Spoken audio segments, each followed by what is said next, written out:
Sengaja ya teleponnya pas aku live tadi Femi soal teleponan. Di mana? Iya, itu loh Miss kok. Itu katanya gak bisa pulang sendiri, harus suaminya yang jemput ke sini apa keluarganya loh Miss. Maksudnya gimana? Iya, itu hari yang itu harus dijemput suaminya, nggak bisa pulang sendiri maksudnya itu loh Miss. Oh, tapi sudah buat paspor belum? Ini baru hari ini katanya KJRI ke rumah sakit ambilin fotonya dia, ambil bikin paspor. Oke, syukur alhamdulillah kalau kayak gitu. Berarti kan ditindaklanjuti gitu ya? Iya. Terus itu kalau mau kesini tuh suaminya harus bikin visa nggak Miss? Kalau kesini nggak perlu sayang. Kapan suaminya mau kesini? Ya kalau paspornya yang di sini ready katanya ya majikannya beli tiket buat suaminya kesini. Oh, oke, jadi nggak ada temennya yang nganterin dari sini. Dia keadaannya parah sekali atau gimana sih sayang? Ya parah sampai separuh badannya itu nggak fungsi kok Miss. Apakah ada alat-alat dalam tubuhnya? Enggak, sudah dicopot semua, sudah bisa makan sendiri, cuman tangannya yang kanan sama kakinya yang kanan itu nggak bisa digerakin gitu loh. Oke, dia orang mana? Orang Jawa Timur Miss. Orang Jawa Timur. Iya. Oke, jadi orang Jawa Timur. Orang mana kalau boleh tahu? Malang. Malang. Oke, orang Malang. Nah, ini kalau Malang gini, sama seharusnya menghubungi BP2MI, BP3MI Mbak Titis yang ada di Jawa Timur juga. Suaminya suruh menghubungi juga. Itu hari saya baru telepon sama Miss Yuni ya. Malamnya itu nggak tahu itu siapa yang telepon suaminya tengah malam, Pak siapa ya? Pak Mukarram itu dari mana ya Miss? Oh, itu BPJS, BP2MI. Ya, gimana? Iya, ditanyain apa betul itu istrimu yang sakit? Iya. Terus? Sekarang di mana? Di Hong Kong. Itu jawabnya. Oke. Kamu tahu istrimu sakit dari mana? Kakaknya ada di Hong Kong. Terus? Kira-kira mau pulang kemana? Dia bilang gitu. Mau pulang ke Malang. Kan gitu. Terus dia minta nomor telepon saya itu Pak, siapa itu? Pak Muharramnya. Iya. Terus? Tapi sampai sekarang nggak hubungin saya gitu loh Miss. Oke, tapi sudah menghubungi suaminya ya? Sudah. Tengah malam itu sore telepon Miss Yuni saya. Terus tengah malamnya itu Pak Mukarram itu telepon suaminya. Oke, sebentar saya telepon Surabaya langsung ya. Iya. Halo Mbak Titis, sorry. Mau nanyain, Dek Surabaya ada yang namanya Pak Muharram nggak? Direkturnya? Ngubungi? Oh, kok bukan Dek itu? Malah ngubungin anak saya yang sakit yang dari Malang itu. Atau kemarin gara-gara direktur pusat? Oh, oke. Soalnya kan orang Malang, tak pikir yang dari BP3MI yang dari Surabaya. Bukan, ada anak sakit, terus kebetulan kemarin kan sempat live sama Pak Beni juga. Mungkin saya kira dari Surabaya yang menghubungi, itu malah dari pusat ya. Soalnya hari ini KJRI buatin dia paspor karena anaknya kan di rumah sakit, posisinya di rumah sakit, nggak bisa buat paspor. Makanya KJRI datang sendiri ke rumah sakit, moto dia buat paspor. Setelah buat paspor, kan nggak bisa terbang sendiri, kemungkinan besar suaminya harus datang ke sini. Dan tahu sendiri kan mungkin dek bandaranya akan dipersulit atau apa karena dia kan pertama kali nih mau ke sini. Kira-kira bisa di-assist atau gimana? Ada yang bukan nemenin terbang ya?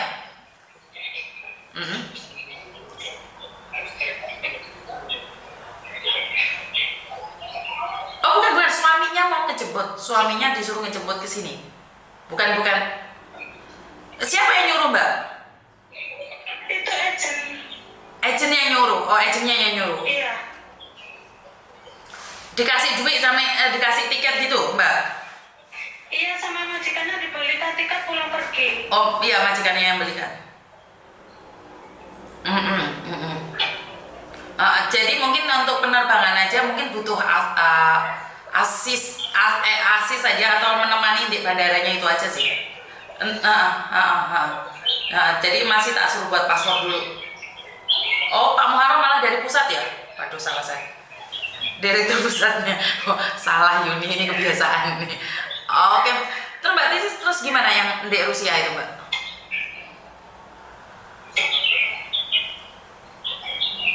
Betul. Oke, sih. Oke, nggak apa-apa. Oke, thank you. Oke, Oke, nomornya ntar tak kasih terima kasih. Oke, Pak Muharrem itu malah BP2MI yang dari pusat Mbak, dari Jakartanya langsung itu. Oh iya, Miss. Itu tengah malam kata suaminya, tengah malam aku ditelepon Pak Muharrem yuk gitu. Oh iya, dia bilang apa? Dia nanyain apa betul istrimu yang sakit. Iya, terus di rumah sakit mana? Saya nggak tahu rumah sakitnya. Yang tahu kakak saya yang ada di Hong Kong. Tapi kok nggak ada hubungin saya Pak Muharremnya gitu loh. Nggak ada orang telepon saya. Oke. Berarti memang orang pusat ini yang mencari ini orang pusat sendiri. Iya. Oke. Iya, 1 minggu yang lalu itu agent telepon saya katanya harus ada yang jemput keluarga dari rumah saudara kandung ataupun anak ataupun suami kan gitu, Miss. Nah, terus saya nawarkan diri. Kalau saya yang ngantar kira-kira boleh nggak? Akan gitu. Terus? Nggak tahu kalau kamu yang ngantar belum tentu boleh. Yang penting sekarang suaminya suruh bikin paspor dulu, bukan jaga-jaga. Nanti kalau memang kamu nggak boleh, sudah ada suami kan gitu, Miss. Terus suaminya saya suruh bikin paspor hari Senin kemarin. Sudah selesai paspornya?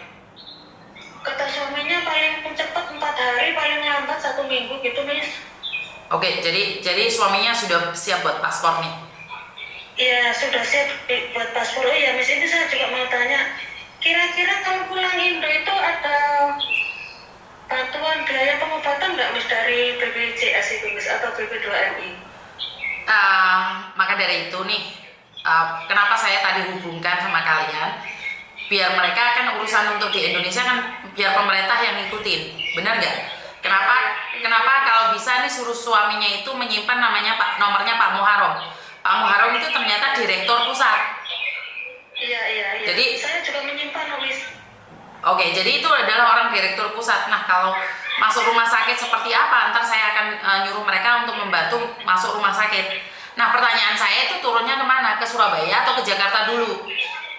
Surabaya langsung, Miss. Kalau Jakarta kejauhan, Surabaya kan nanti langsung Malang. Oke, jadi kan kemungkinan besar masuk rumah sakit yang ada di Surabaya. Iya, kalau di Malang nggak bisa ya, Miss, agak dekat dari rumah. Sebentar, kan kita bukan cari deketnya, yang kerjasama dengan pemerintah kan harusnya. Benar nggak? Kalau cari deket yang rumah terus jauhnya gratis sih kan karepmu dhewe berarti. Benar nggak? Iya, Miss, iya. Lah ini malah direkturnya BP2MI yang ngubungi suaminya kan sangar toh Yi? Iya. Oke. Saya juga nggak kenal, saya kenalnya kan Pak Benny. Kalau Pak Muharrem itu saya juga nggak tahu deh. Saya bilang gitu sama suaminya. Lah terus siapa yuk lah? Jawabnya siapa ya? Dia bilangnya Pak Muharrem saja yuk, bilangnya gitu. Iya, Pak Muharrem adalah direktur penempatan BP2MI yang ada di Jakarta Pusat. Oh iya. Maksudnya langsung ditanganin ya, Miss ya? Iya, berarti langsung ditanganin. Nah, sekarang kasih tahu dia nih, kasih tahu suaminya. Bisa nggak teleponan sama suaminya sekarang? Oh, coba saya sambungkan ya, Miss, kalau sudah pulang kerjanya ya, Miss. Tunggu sebentar ya, Miss. Ya, oke, nggak apa-apa. Oke, sangat membanggakan sekali BP2MI kerjanya lebih cepat seperti yang saya duga. Malah lebih cepat daripada yang saya duga. Jadi Pak Muharrem sendiri dirut penempatannya sendiri yang mencari. Waduh, Kahong komen digondol, delete, erase, hapus, cepat menghilang. Rumah sakit Saiful Anwar, Miss, nyoba tanyakan bisa nggak? Kalau sudah pulang Indonesia itu urusannya Indonesia, Mbak. Jadi Miss Yuni nggak tahu nih. Jadi ini malah dirut penempatannya sendiri yang menelpon keluarganya. Ini sangat membanggakan sekali ya. BP2MI kerjanya jos gandos ya. Jadi yang selama ini kita tidak pernah tahu BP2MI kehadirannya ternyata benar-benar nyata. Jadi banyak orang yang menyepelekan pekerjaannya BP2MI dan banyak orang yang mengatakan bahwa apa sih kerjanya BP2MI itu? Ngapain aja sih BP2MI itu? Nggak apa-apa, ditelepon lagi. Tunggu dulu sebentar lagi. Jadi apa aja sih pekerjaannya BP2MI? Dan sekarang karena kemungkinan karena tidak diekspos. Jadi kan kita tidak tahu nih kerjanya BP2MI apa aja. Tapi setelah diekspos dan saya sangat kaget sekali Pak Muharrem, terima kasih sekali yang Dirut dari Jakarta yang langsung sigap, langsung menanganinya. Terima kasih ya Bapak ya. Tidak sia-sia saya datang ke Jakarta kemarin, dimana kalau ada masalah langsung bisa ditelepon sendiri bahkan tanpa perantara. Ini sangat menyenangkan ya. Jadi terima kasih Pak Muharrem. Itu aja. Buat teman-teman yang lainnya, kita akan dukung pemerintahan yang memang benar-benar mengatasnamakan pekerja migran yang benar-benar bekerja. Jadi yang benar-benar bekerja untuk kita dan selalu hadir untuk kita. Jadi kami akan bangga dengan apa dan yang telah dilakukan. Alhamdulillah, semoga kita semua sehat walafiat. Bener Mbak, jadi Mbaknya ini sakit. Piye Mbak, urung diangkat? Mbak, kurang diangkat? Halo? Halo? Halo Mbak ya? Kok rumah sakit ono suarane manuk, suarane petek? Dengar nggak kalian? Ayo di like-nya di mana, share-nya di mana? Aku padamu semuanya, wes pokoknya terima kasih. Mbak, kok rumah aku suaranya pitik toh ya? Ayo Miss, nggak bisa Miss, nggak diangkat, mungkin belum pulang kerja Miss. Ya wes nggak apa-apa, nggak apa-apa. Yang penting sekarang suruh suaminya SMS Pak Muharrem bahwa dia mau terbang ke Hong Kong, disuruh majikannya atau disuruh agennya kirimkan juga paspornya. Jadi kalau suaminya mau terbang kan biasanya dipersulit nih dari imigrasi, biar ditemenin sama Pak Muharrem. Jadi staf imigrasinya biar ditelepon sama Pak Muharrem. Oh iya, itu paspornya belum jadi, mungkin Miss belum kasih tahu saya. Nanti kalau sudah jadi tak suruh foto ke Pak Muharrem ya Miss ya. Juga serahkan sama saya ya. Terus tiketnya kapan terbang itu harus dikasih tahu sama kita Mbak. Jadi kalau di imigrasi nggak bisa terbang atau ada apa kita bisa membantu dia mengawal. Iya, itu hari Minggu saya kan ketemu sama majikannya, itu majikan saudara saya tanya-tanya sama dia gimana gitu kan.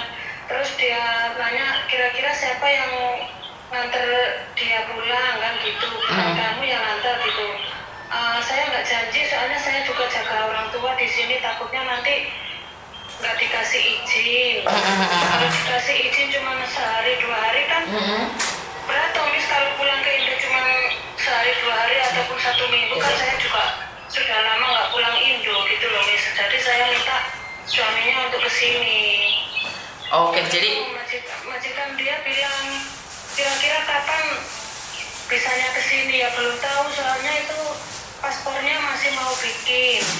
Terus juga masih nungguin yang di sini paspornya jadi kan nanti tanggal 4 baru bikin paspor, kata majikannya gitu.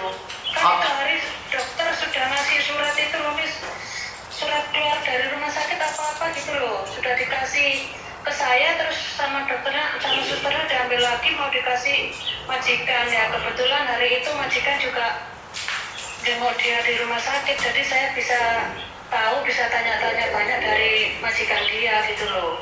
Terus saya tanya juga ke majikannya kalau kira-kira suaminya kesini itu gimana, terus tidurnya gimana, apa saya harus cari penginapan sendiri atau gimana. Majikannya bilang enggak, nanti saya carikan hotel yang deket-deket rumah sakit aja biar nggak repot. Mbak jangan dimatiin dulu ya, kayaknya dari penjara. Sebentar, tunggu sebentar, jangan dimatiin. Halo.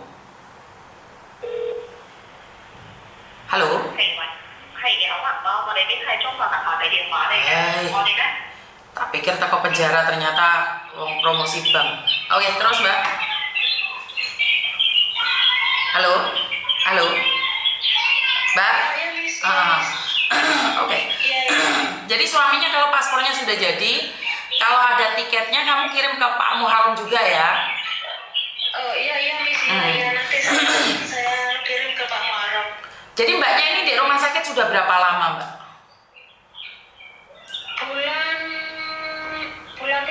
Bulan 6 tanggal 29 masuk. Oh oke. Kenapa baru kemarin cari Miss Yuni? Ya sebetulnya kan sudah lama saya mau cari Miss Yuni, tapi takutnya nanti agennya keberatan, katanya saya lancang lah, gini lah, gitulah. Saya jadi selama itu saya berpikir terus saya gimana caranya. Terus saya minta izin keluarga di rumah, gimana kalau kita minta solusi, minta tolong sama Miss Yuni biar langsung ditanggapi. Kata suaminya, ya terserah yuk, aku juga sering lihat Miss Yuni, gak apa-apa, semua keluarga itu setuju. Cuman ada yang satu yang nggak setuju, jadi saya juga nggak berani, Miss. Terus akhirnya kata suaminya lama-lama, udahlah yuk minta tolong Miss Yuni aja lah, biar cepet. Saya juga itu kasihan sama ibunya anak-anak, kalau selama-lama di sana nanti kan juga nggak cepet sembuh gitu ya. Terus aku telepon Miss Yuni itu loh, terus tak tunggu sampai lama kok nggak ada kabar. Kemarin itu hari 1 minggu yang lalu itu kok agent telepon saya. Sebenarnya sudah dari minggu-minggu yang lalu saya telepon Miss Yuni, tapi selalu Miss Yuni sibuk, jadi ya nggak apa-apa ya, kapan-kapan lah gitu. Terus agent telepon katanya harus ada yang jemput dari pihak keluarga gitu. Nah ya kan, makanya kan kemarin Pak Benny juga kan mungkin nembusin KJRI, jadi agar bisa difoto di rumah sakit kan? Iya. Mungkin iya juga, kata anak agent kan harus ada pemeriksaan terakhir, ini baru bisa pulang kan gitu, nanti lihat hasil dari dokter gitu. Saya kesana hari Minggu kemarin itu, hasilnya sudah divonis dokter, katanya boleh pulang atau gimana. Itu surat kan saya nggak bisa bahasa Inggris, Miss. Oke. Itu hasilnya suratnya apa gitu loh. Kata majikannya ya oke lah, nanti suruh cepet-cepet bikin paspor itu suaminya gitu. Oke, jadi ya udah nggak apa-apa, wes apapun yang terjadi. Jadi kita lihat aja seperti apa dan bagaimana. Kalau suaminya sudah punya paspor, punya tiket, kasihkan ke Pak Muharram ya, biar bisa dikawal sama Pak Muharram. Oh oke Miss, oke. Nanti saya kabarin Miss Yuni. Terus ntar langsung juga komunikasi dengan Pak Muharram, sakitnya apa, mungkin nggak dibawa pulang atau langsung di rumah sakit di Surabaya. Jadi langsung menanyakan ya. Oh iya Miss. Nanti kalau kesulitan saya hubungi Miss Yuni lagi ya. Oke, siap. Siap. Terima kasih. Oke. Terima kasih ya, Miss. Oke. Kalau suaminya sudah bisa dihubungin, saya hubungin lagi Miss ya. Oke, siap. Terima kasih. Yuk, bye bye. Oke, jadi saya nggak tahu nih ada SMS masuk. Terus aku menunggu teleponnya Miss Yuni mulai tadi. Saya nggak tahu nih, 5742. Oke, saya hubungi dia dulu ya. Kalau sudah sakit jadi bingung.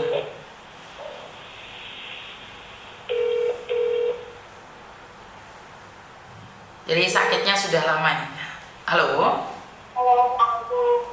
Oke, waalaikumsalam. Ini ada apa